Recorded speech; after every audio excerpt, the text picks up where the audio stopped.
नमस्कार दोस्तों, मैं विष्णु। आज के इस वीडियो में हम देखेंगे applications of Gauss law. Gauss law के कुछ एप्लीकेशंस। तो पिछले वीडियो में हमने गाउस का नियम जो पढ़ लिया था। तो गाउस के नियम या गाउस लॉ में हमने पहले देखा था पिछले वीडियो में फाई का रिलेशन देखा था। तो फाई का रिलेशन किस किस के साथ देखा था? फाई का चार्ज के साथ देखा था, फाई का इलेक्ट्रिक फील्ड के साथ देखा था। ठीक है, दो रिलेशन देख लिए थे। फाई का क्यू के साथ क्या होता है? Phi equal to Q inside the circle upon epsilon naught. E के साथ क्या होता है? Phi equal to Gauss. Gauss में क्या होता है? क्लोज सरफेस लेते हैं तो इंटीग्रेशन ऑफ क्लोज सर्कल किस किस का? ई vector dot D S vector का। ये दो रिलेशन फाई के हमने देख लिए थे। तो अब देखते हैं एप्लीकेशंस। तो एप्लीकेशंस देखने से पहले एक बात क्लियर कर लेते हैं कि कंडक्टर और इंसुलेटर या कंडक्टर और नॉन कंडक्टर दोनों में चार्ज का डिस्ट्रीब्यूशन कैसे होता है। माना कि ये कंडक्टर, ये इंसुलेटर या नॉन कंडक्टर, ठीक है। यदि इस पर क्यू चार्ज डिस्ट्रीब्यूट है तो कंडक्टर पर चार्ज डिस्ट्रीब्यूट कैसे होगा? केवल सरफेस पे। तो इस पेन के केवल सरफेस पर चार्ज डिस्ट्रीब्यूट होगा। यदि ये सॉलिड होगा ना, ये नॉन कंडक्टर या इंसुलेटर ले लिया, तो इस पर चार्ज डिस्ट्रीब्यूट कैसे होगा? पूरे इसकी बॉडी में, पूरी बॉडी में सेम यूनिफॉर्मली या सेम चार्ज डिस्ट्रीब्यूट होगा, बिल्कुल समान तरीके से या यूनिफॉर्मली कह लो। तो यूनिफॉर्म इंसुलेटर में कैसे होता है? इसको लिख लेते हैं, चार्ज डिस्ट्रीब्यूशन। ठीक है, इंसुलेटर में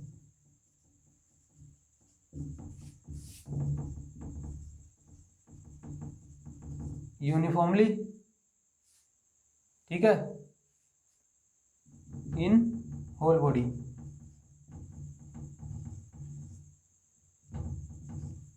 ठीक है, कंडक्टर में कैसे होगा? On the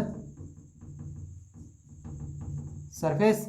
on the surface भी उसमें कैसे होगा? यूनिफॉर्मली। ठीक है, यूनिफॉर्मली दोनों में ही होगा। दिक्कत कहाँ है? इसमें होगा पूरी बॉडी में और इसमें होगा केवल सरफेस पे। ठीक है, यूनिफॉर्मली इसमें भी होगा। ठीक है, अब देखते हैं एप्लीकेशंस। पहले एप्लीकेशन में हम देखते हैं इलेक्ट्रिक फील्ड निकालते हैं किसका? एक बहुत बड़ी रोड कह लो या एक लीनियर चार्ज है, इनफाइनाइट से आ रहा है, इनफाइनाइट तक जा रहा है। तो लीनियर चार्ज की वजह से इलेक्ट्रिक फील्ड निकालना है किसी पॉइंट पर। तो देखते हैं कैसे निकालते हैं।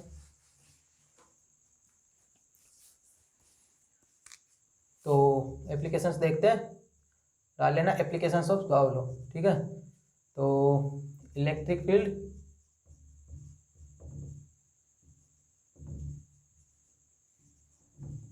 ड्यू टू इनफाइनाइटली लॉन्ग या वेरी लॉन्ग।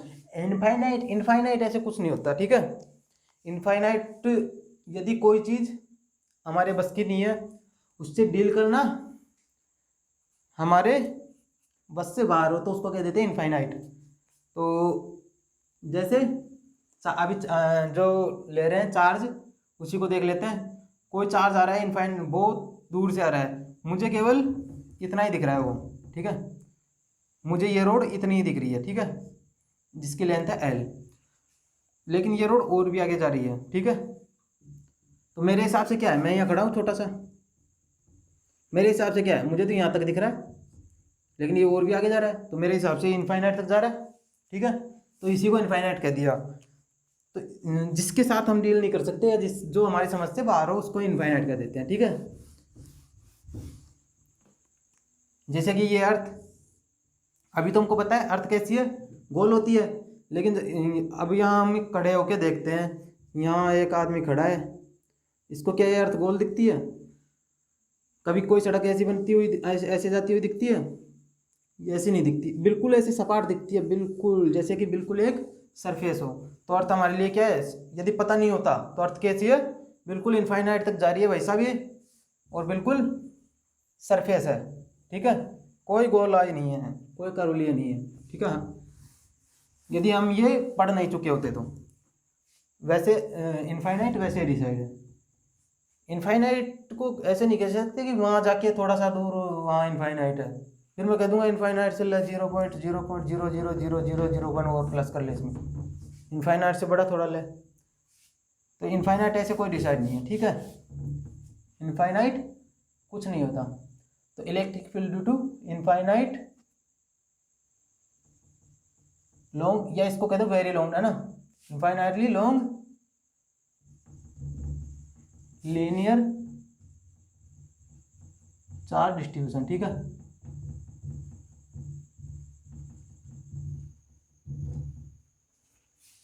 अब लेते हैं एक infinitely charge distribution linearly, infinite से आ रहा है, मान लो ये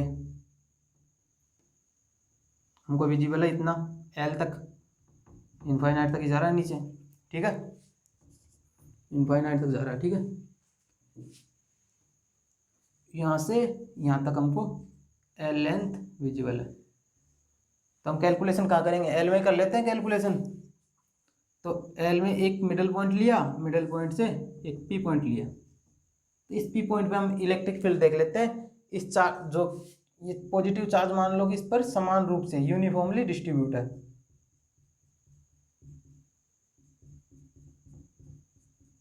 ठीक है, पॉजिटिव चार्ज डिस्ट्रीब्यूट है। अब हम एक चीज देखते हैं,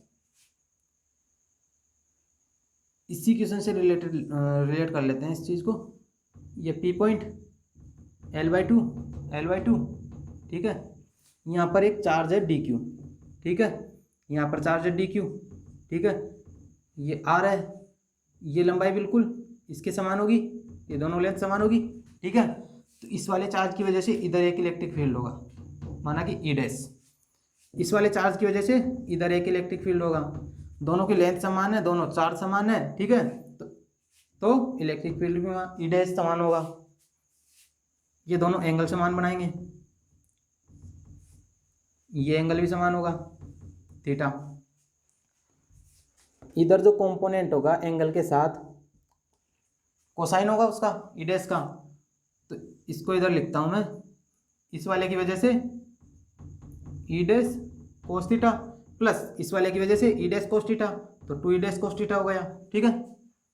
वर्टिकल इस वाले की वजह से ई डैश साइन थीटा, इस वाले की वजह से ई डैश साइन थीटा, मैग्नीट्यूड समान, डायरेक्शन अपोजिट, एक दूसरे को खा गए।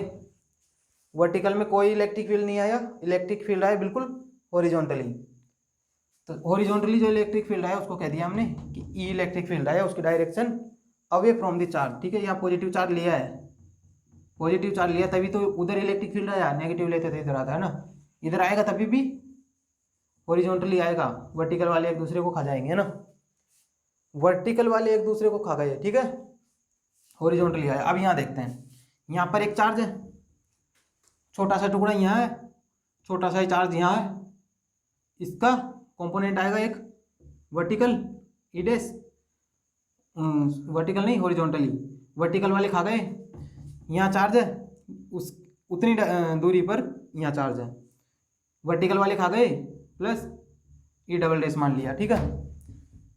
फिर बिल्कुल सटा के एक और चार्ज है, इसके बिल्कुल सटा के एक और चार्ज है, वर्टिकल वाले दोनों खा गए, हॉरिजॉन्टली वाला फिर प्लस हो जाएगा ट्रिपल डैश।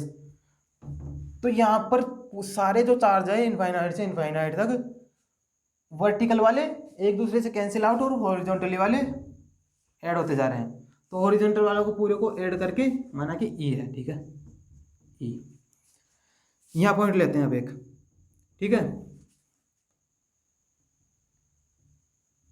इससे थोड़ा नीचे इनफाइनाइट से आ रही है भाई साहब, इनफाइनाइट तक जा रही है, थोड़ा सा ऊपर नीचे कर लो तो कोई फर्क नहीं पड़ेगा, ठीक है। इनफाइनाइट में से थोड़ा सा घटा लोगे, इनफाइनाइट में थोड़ा सा जोड़ लोगे, थोड़ा सा ऊपर खिसका लोगे, या इस इनफाइनाइट में से थोड़ा घटा के इसमें जोड़ लोगे तो कोई फर्क नहीं पड़ेगा।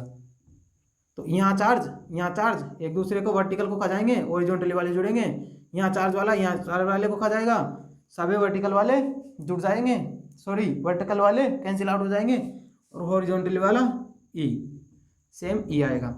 यहाँ पर भी वही लफड़ा, इधर डायरेक्शन में इलेक्ट्रिक फील्ड इधर, यहाँ भी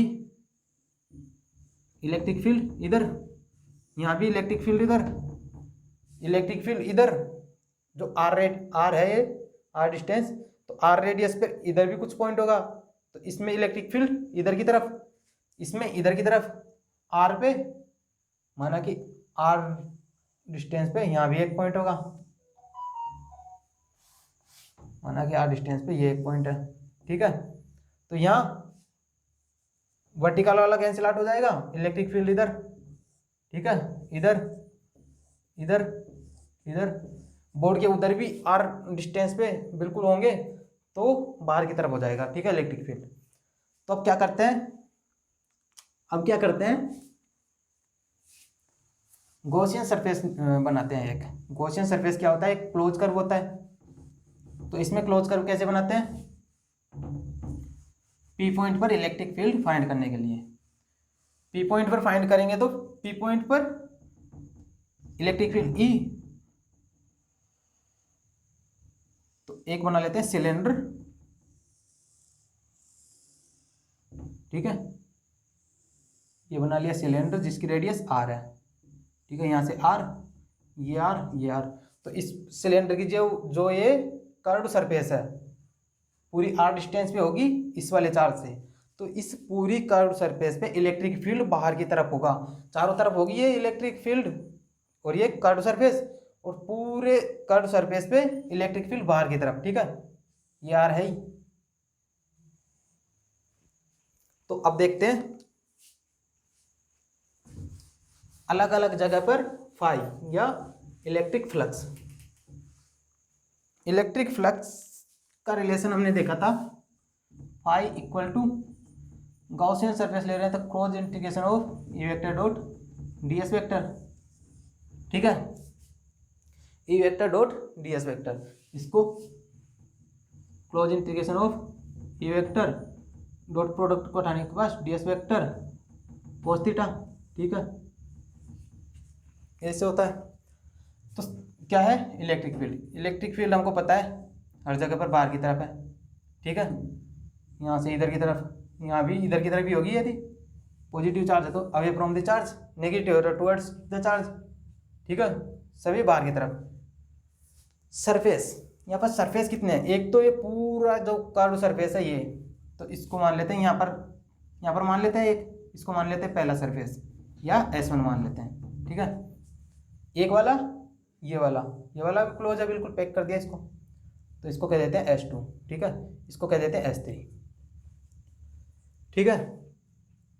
S1 में देखते हैं, एक छोटा सा टुकड़ा लेते हैं DS1 जिसकी डायरेक्शन होगी इधर, DS1 बिल्कुल परपेंडिकुलर एरिया के, और E भी इधर ही है, तो E और DS1 इन दोनों के बीच में एंगल कितना है, 0 डिग्री।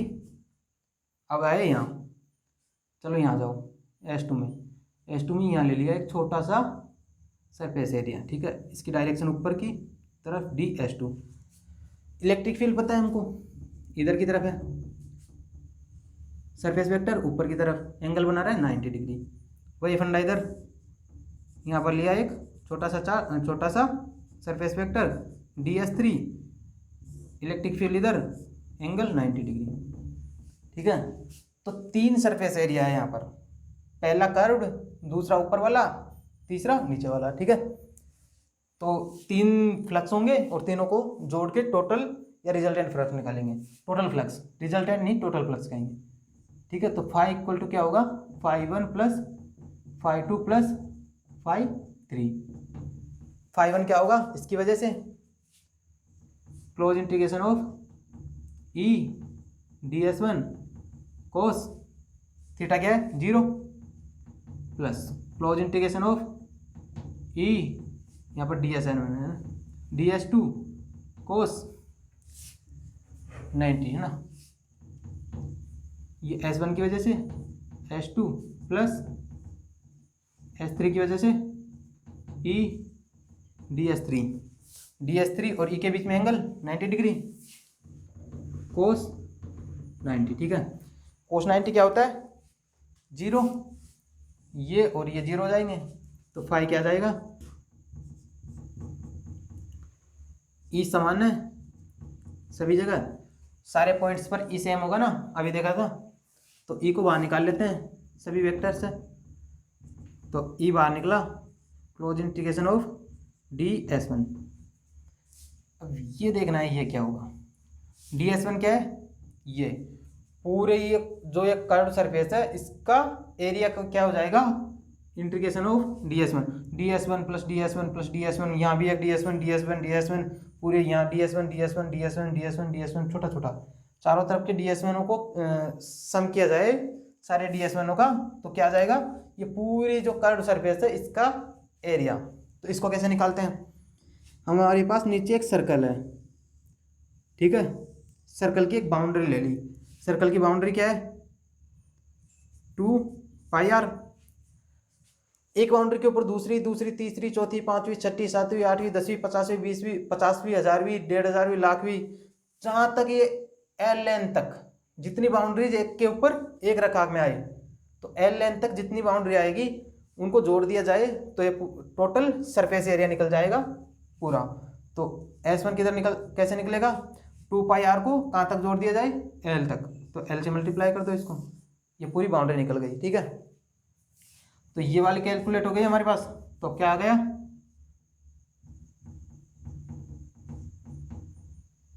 ये वेक्टर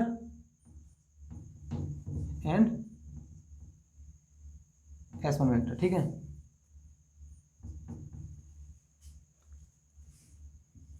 ई S1 क्या है, 2πrl, ये क्या आ गया, फाई,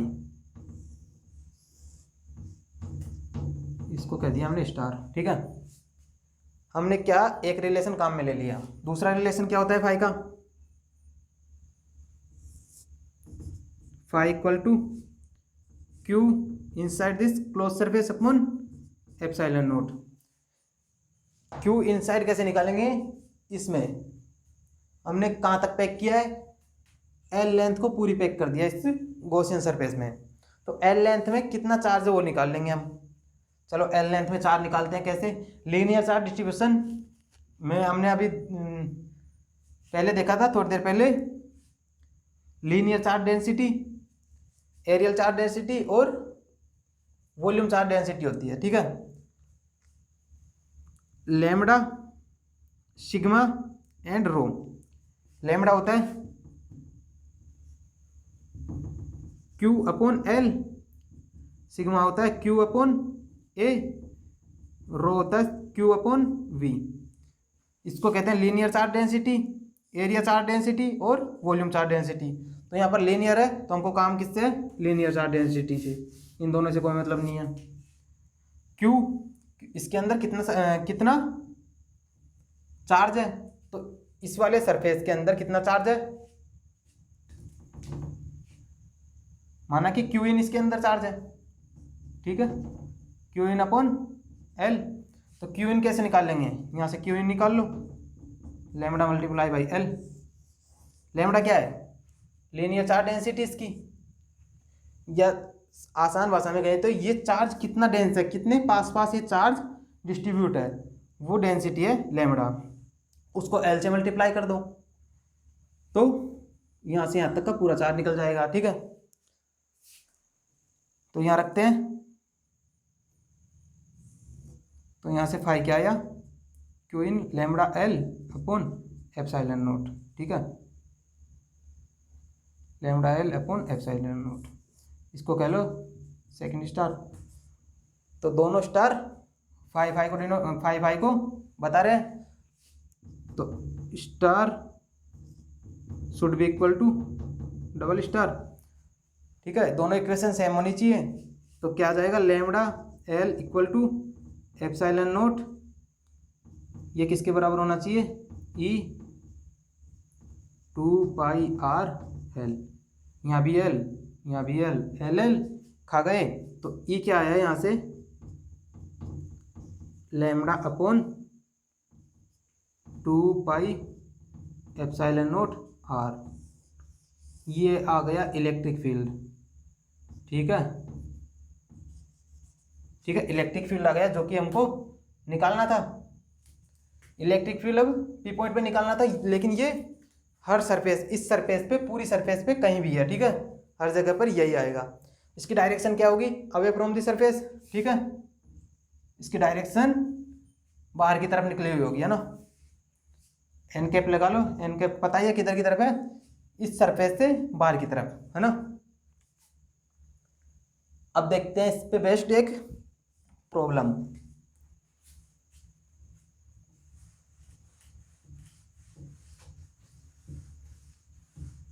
एक छोटी सी प्रॉब्लम लेते हैं, एक क्वेश्चन लेते हैं इस पे बेस्ड।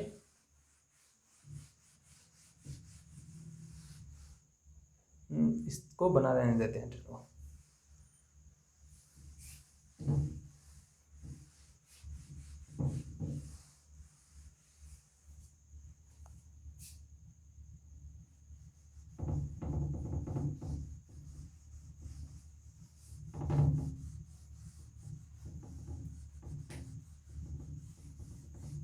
बेटा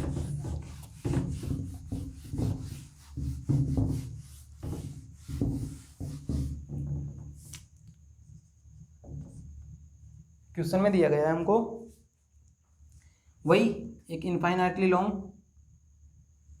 लीनियर चार्ज डिस्ट्रीब्यूशन है, ठीक है। अब इस चार्ज से आर डिस्टेंस पे, इस चार्ज से आर डिस्टेंस पे एक इलेक्ट्रॉन है, ठीक है, और वो सर्कुलर मोशन कर रहा है उसी वाले कर्व्ड सरफेस पे। तो कर्व्ड सरफेस कैसे, वही एक सिलेंडर बनेगा, सिलेंडर की कर्व्ड सरफेस पे, इस वाले सरफेस पे ऐसे चारों तरफ लीनियर, चारों तरफ घूम रहा है, ठीक है, ये इलेक्ट्रॉन घूम रहा है। रेडियस दी गई है 0.1 मीटर, ठीक है। यहाँ पर चार्ज डिस्ट्रीब्यूशन है यूनिफॉर्मली, चार्ज डिस्ट्रीब्यूशन है यूनिफॉर्मली, ठीक है। लीनियर चार्ज डिस्ट्रीब्यूशन है, इसमें दिया गया है हमको लैम्बडा, क्या होगा, लीनियर चार्ज डेंसिटी। तो लीनियर चार्ज डेंसिटी दी गई है, तो लैम्बडा दिया गया है 10 की पावर -6 कूलाम पर मीटर, ये दिया गया है हमको लैम्बडा, ठीक है। और इस इलेक्ट्रॉन का मास दिया गया है, मास हमको पता ही है वैसे तो 9.1 होता है, क्वेश्चन में 9 दिया गया है, ठीक है, 9 × 10⁻³ किलोग्राम, वैसे 9.1 होता है, ठीक है। चार्ज दिया गया है, चार्ज हमको पता ही है 1.6 × 10⁻⁻19 कूलम, ठीक है। ये सर्कुलर मोशन कर रहा है इस पे, इस वाले कर्व पे, ठीक है। तो हमको फाइंड करनी है किस वेलोसिटी से सर्कुलर मोशन कर रहा है, ठीक है।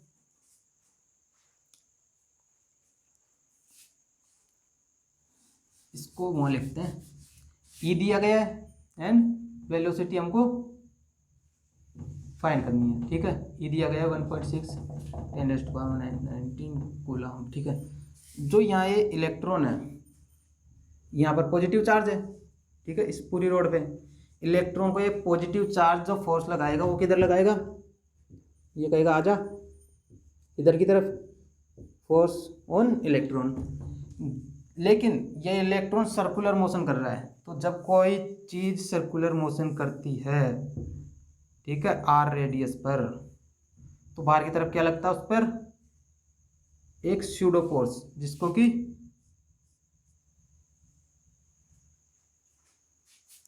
m⍵² r या mv²/r।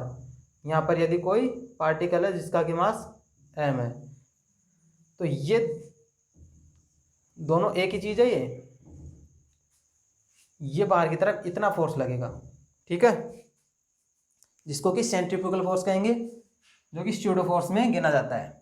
तो एक बाहर की तरफ लगेगा, हमसे पूछा क्या गया है, वेलोसिटी, तो v की टर्म में लिखते हैं mv²/r, ठीक है। तो यदि ये हमेशा r रेडियस पर सर्कुलर मोशन करता है तो दोनों फोर्स इक्वल होने चाहिए। यदि ये बड़ा हुआ तो ये बाहर की तरफ निकल लेगा, और ये यदि एफ ई ज़्यादा हुआ तो ये अंदर की तरफ घुस जाएगा। तो इक्विलिब्रियम या आर रेडियस पर मोशन करने के लिए क्या जरूरी है, F E should be equal to M V square by R. ठीक है, एफ ई क्या होता है, एफ ई क्या होता है, force on electron, force on coulomb law से यदि हम फोर्स को देखें तो क्यू ई, ठीक है,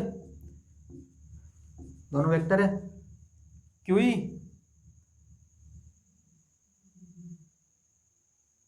क्यू क्या है 1.6 इंटू 10⁻⁻⁹ ई, जो कि हमने देखा था lambda upon linear charge distribution के कारण, lambda upon 2 pi epsilon naught R. ठीक है, इस वाली वैल्यू को यहाँ लिखते हैं 1.6 multiply by 10⁻⁻⁹ lambda upon 2 pi epsilon naught R equal to M V square by R. R से आर गया, ठीक है, रेडियस काम ही नहीं है हमारे, और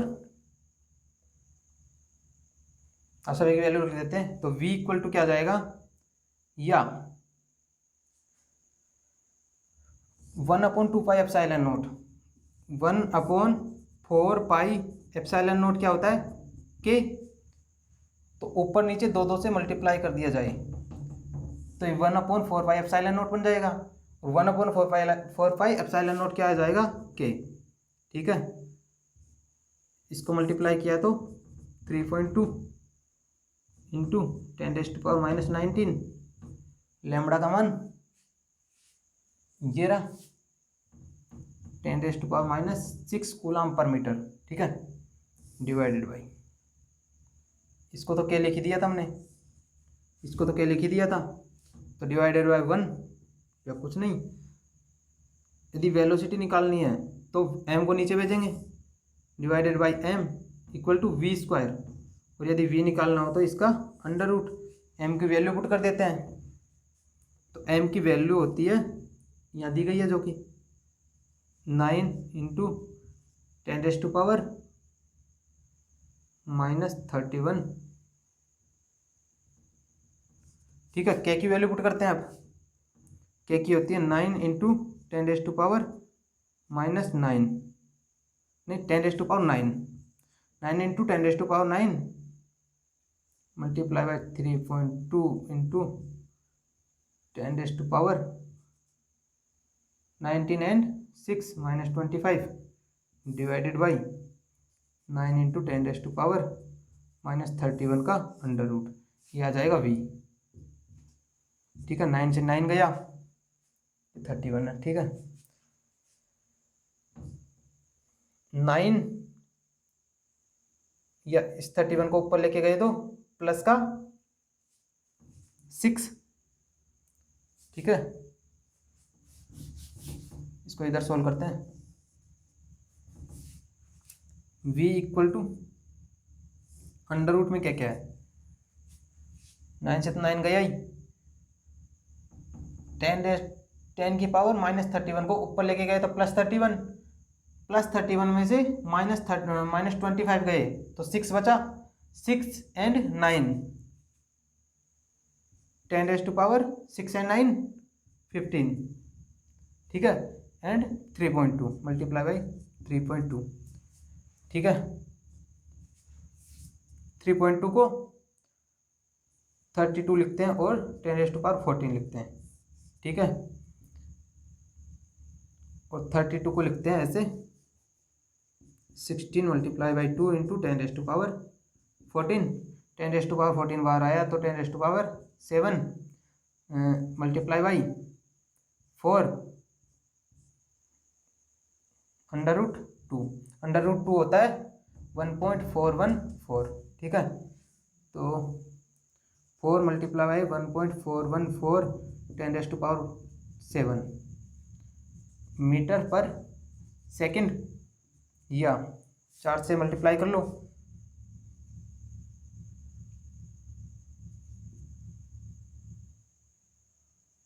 4 चौक 16, 4 1 5, ठीक है, मीटर पर सेकेंड, ये आई वेलोसिटी। इतनी वेलोसिटी से ये इलेक्ट्रॉन सर्कुलर मोशन करेगा, ठीक है। बहुत इजी क्वेश्चन था, 11th का थोड़ा कॉन्सेप्ट लगा था मोशन वाला। अब देखते हैं दूसरा एप्लीकेशन। अब लेते हैं इसकी दूसरी एप्लीकेशन। तो दूसरी एप्लीकेशन में वही इलेक्ट्रिक फील्ड फाइंड करना है, लेकिन इलेक्ट्रिक फील्ड फाइंड किसकी वजह से करना है? Infinitely long non conducting sheet की वजह से। तो फाइंड क्या करना है? तो डालते हैं दूसरे हेडिंग दूसरी, तो electric field due to infinitely long non conducting या insulating sheet. Non conducting sheet का कॉन्सेप्ट अभी देखा था हमने। नॉन कंडक्टिंग शीट पे चार्ज कैसे डिस्ट्रीब्यूट होता है? पूरे बॉडी में एक समान रूप से, ठीक है, यूनिफॉर्मली पूरी बॉडी पे। तो एक शीट ली, शीट वैसे कुछ मोटी होती है, तो एक शीट ले ली, ठीक है, इनफाइनाइट से आ रही है यहाँ तक, इतनी लेंथ या इतना एरिया हमको पता है उस शीट का।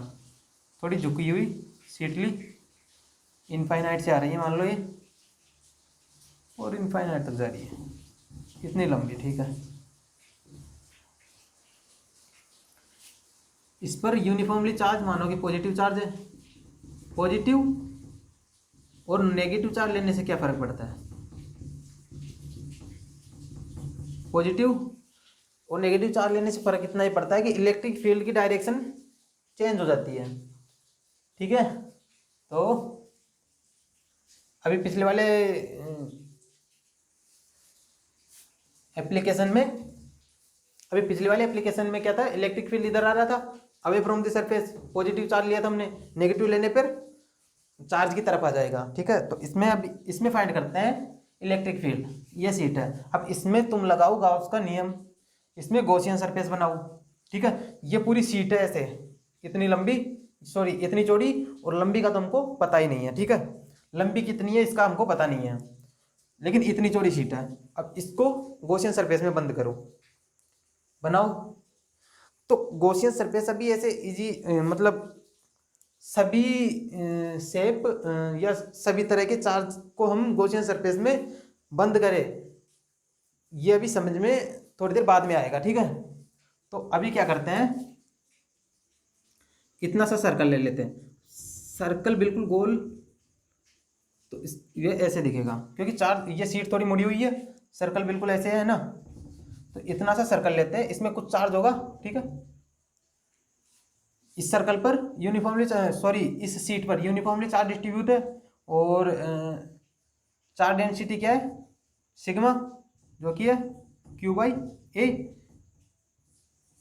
ठीक है। तो माना कि ये इतना हमको एरिया पता है, इसका मानो कि ये एरिया पता है, इसका एरिया है, इस पर चार्ज Q यदि फाइंड करना है तो एरिया मल्टीप्लाई बाई रो कर दो। तो अभी इतना हम कैलकुलेट कर सकते हैं इस सीट का एरिया। तो इसके लिए हम क्या करते हैं, इतना सा एक छोटा टुकड़ा काटते हैं, एक सर्कल, ठीक है, और ये बनाते हैं एक सिलेंडर, ठीक है। अब इस वाले सर्कल में चार्ज है, लेकिन अभी क्या ये इस पूरे सरफेस के अंदर है, लेकिन अभी भी ये पूरे सरफेस के अंदर नहीं है, अभी क्या है, ये सरफेस के ऊपर है। तो फ्लक्स क्या होगा? यदि सरफेस के ऊपर यदि चार्ज है, तो उसकी वजह से फ्लक्स निकाल नहीं सकते गॉसियन लॉ के हिसाब से, ठीक है, पॉसिबल नहीं है, ठीक है।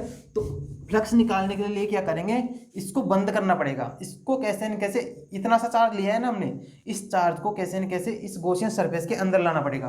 तो क्या कर देते हैं, माना कि ये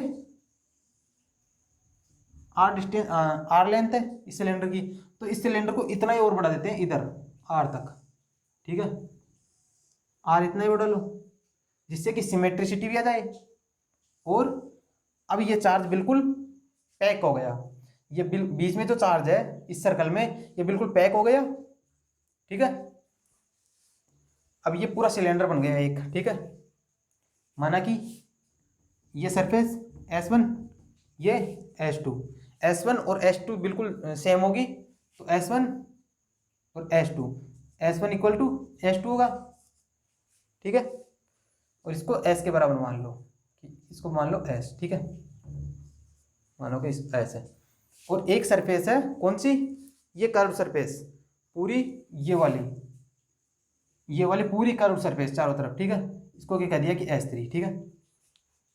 गॉस का नियम लगाओ, phi equal to φ1 plus φ2 plus φ3। φ1 क्या सरफेस 1 की वजह से, φ2 क्या सरफेस 2 की वजह से फ्लक्स, φ3 क्या सरफेस 3 की वजह से flux. Electric field positive charge की वजह से अवे फ्रॉम द चार्ज, ठीक है। तो यहाँ पर देखा जाए तो away from the charge, electric field इधर, इलेक्ट्रिक फील्ड इधर। तो यहाँ पर एक छोटा सा टुकड़ा ले लिया, तो सरफेस वेक्टर इधर, तो ds1, तो E और ds1 के बीच में theta equal to 0 degree. Surface 2 में आ जाओ, इलेक्ट्रिक फील्ड इधर, छोटा सा टुकड़ा लिया, ds2 इधर, ठीक है, तो थीटा 0 डिग्री। इलेक्ट्रिक फील्ड इधर है ही, ठीक है। सरफेस वेक्टर 3 पे लिया इधर, या यहाँ पर लिया तो इधर, बिल्कुल ई वेक्टर के बिल्कुल परपेंडिकुलर आएगा, ठीक है। तो 90 डिग्री, 90 डिग्री। अब लेते हैं φ1, integration of S1 E ds cos 1 में 0, S1 की वजह से plus, close integration of E ds2, ये S1 है, कोस 0 डिग्री, कौन सी सरफेस का, S2 का, plus close integration of E ds3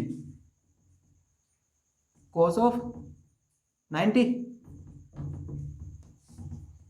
of surface 3, ठीक है। अब निकालते हैं फाई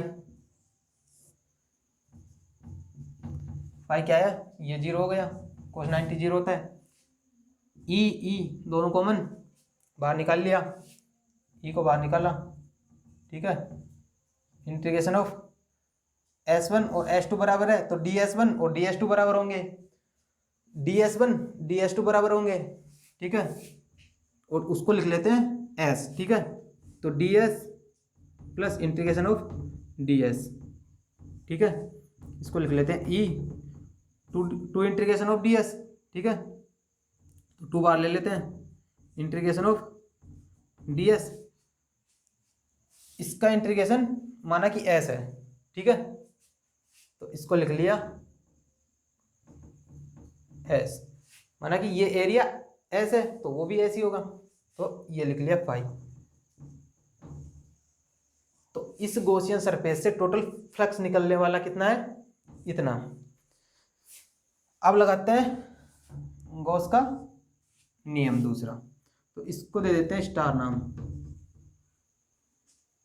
अब फाई इक्वल टू क्या होता है, Q inside Gaussian surface upon epsilon not. Q इन क्या होता है, इस पर चार्ज डेंसिटी कितनी है, सिग्मा, तो सिग्मा इक्वल टू क्या होता है, Q इनसाइड दिस, तो यहाँ भी सिग्मा ही होगी, तो यहाँ है Q इन अपॉन इसकी सरफेस कितनी है, जितनी इसकी है उतनी इसकी है, उतनी इसकी है, तो S, ठीक है। तो Q इन क्या आया, सिग्मा S, ठीक है। तो फाई इक्वल टू Q इन लिख देते हैं, sigma S upon epsilon not, यहाँ भी इसको नाम दे देते हैं डबल स्टार फाई, ठीक है। Sigma S upon epsilon not, और ये 2E S, तो ये भी फाई डिनोट कर रहा है, ये भी फाई को डिनोट कर रहा है, तो दोनों सेम होनी चाहिए। तो star should be equal to double star कर देते हैं, sigma S upon epsilon naught should be equal to 2E S, S से S गया तो E equal to sigma upon 2 epsilon naught. ये आया फॉर्मूला। और एक बात यहाँ पर दोनों चीज एक साथ देख लेते हैं। जब linear infinite linear charge distribution की वजह से हमने ई निकाला था, वो क्या आया था, lambda upon 2 pi epsilon naught R. हमने एल लेंथ के लिए उसको कैलकुलेट किया था, उसमें कहीं एल नहीं आया। इसमें एस एरिया के लिए कैलकुलेट किया था, एस में, इसमें भी नहीं आया। उसमें एल कट गया था, इसमें एस कट गया। तो क्या समझ में आया कि जो इलेक्ट्रिक फील्ड है किसी पॉइंट पर, वो ना तो लीनियर चार्ज की वजह से उसकी लेंथ पे डिपेंड करती है, ना नॉन कंडक्टिंग शीट में किसी एरिया पे डिपेंड करती है, या इस शीट के एरिया पे डिपेंड करेगी। एरिया पे डिपेंड नहीं करेगा, ठीक है, एरिया पे डिपेंड नहीं करेगा, और यहाँ लेंथ पे डिपेंड नहीं करेगा। ये मेन चीज है। इसको एक पॉइंट में लिख लेते हैं, एक इंपॉर्टेंट पॉइंट लगा लेते हैं यहाँ पर। हाँ, इसमें एक चीज और समझ लेते हैं। हमने लिया था ये इतना सा, ठीक है। अब चाहे से इसको इतना इतना बड़ा बना लो, पूरी सीट इसके अंदर कवर ले लो, यहां इतना बड़ा सर्कल बना लो, इतने बड़े सर्कल का बिल्कुल एक सिलेंडर बना लो, जिससे कि पूरा ये इनफाइनाइटली रेडियस या इनफाइनाइटली सरफेस का, बहुत बड़ा सरफेस का, जिससे कि पूरा चार्ज इसमें आ जाए। इतना बड़ा गॉसियन सरफेस भी ले ले तो भी एस से एच तो कटना ही है, क्योंकि ये वाला एस इस वाले एस के बराबर होगा, ठीक है। वैसे लेंथ वाले में चाहे से इतनी सी लेंथ हमको पता थी, चाहे से गॉसियन सरफेस कितने का ले ले, इनफाइनाइटली लॉन्ग, चाहे से कितना भी बड़ा हो, तो एल से एल तो वहां भी कटना ही है, ठीक है। तो डिपेंड नहीं करता लेंथ और सरफेस एरिया पे, ये बात इंपॉर्टेंट, इसी को लिखना है, ठीक है। अब समझ में आया ये छोटा सा गॉसियन सरफेस लेने का क्या मकसद था। इसको बड़ा क्योंकि एस पे डिपेंडेंट ही नहीं है, छोटा लो चाहे से इतना बड़ा लो, कोई मतलब इस पे डिपेंडेंट ही नहीं है, ठीक है। अब बात लिख लेते हैं एक, यही बात जो कि अभी समझी थी, ठीक है।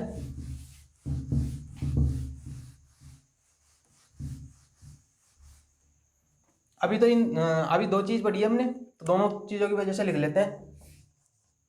इंपॉर्टेंट चीज डाल लेते हैं, एक इंपॉर्टेंट में लिखते हैं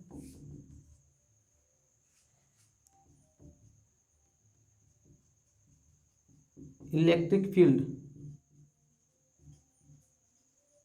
due to infinitely long conducting infinitely long linear charge, ठीक है, linear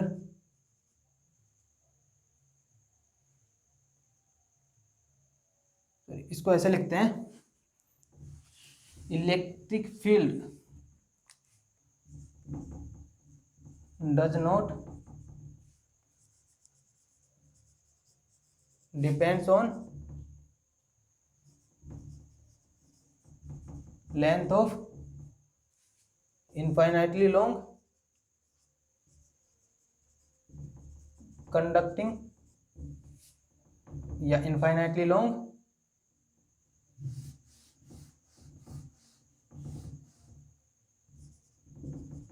linear charge and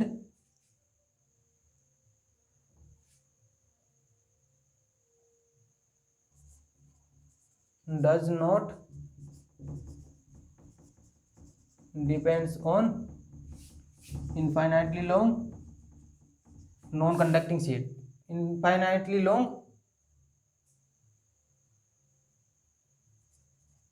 non-conducting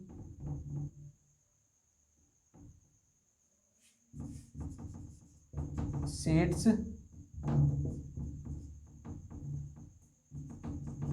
area, ठीक है। एरिया और लेंथ पे डिपेंड नहीं करती, ठीक है। ये बात बहुत ज़्यादा इंपॉर्टेंट है, ठीक है। तो धन्यवाद। अच्छा लगा हो यदि ये वीडियो तो लाइक और सब्सक्राइब कर दीजिए और धन्यवाद। ठीक है, मिलते हैं अगले वीडियो में। अगले वीडियो में हम देखेंगे नॉन कंडक्टिंग सीट ली थी यहाँ पर, अगले वीडियो में देखेंगे हम कंडक्टिंग सीट लेके, और ये देखेंगे कि नॉन कंडक्टिंग सीट से कंडक्टिंग सीट कैसे अलग है। उस पर चार्ज डिस्ट्रीब्यूशन तो हमने देख लिया था दोनों में। अब देखेंगे कि इलेक्ट्रिक फील्ड में क्या क्या या कैसे कैसे अलग रिजल्ट आता है, क्या मतलब क्या अलग रिजल्ट आता है और कैसे आता है वो अलग रिजल्ट जो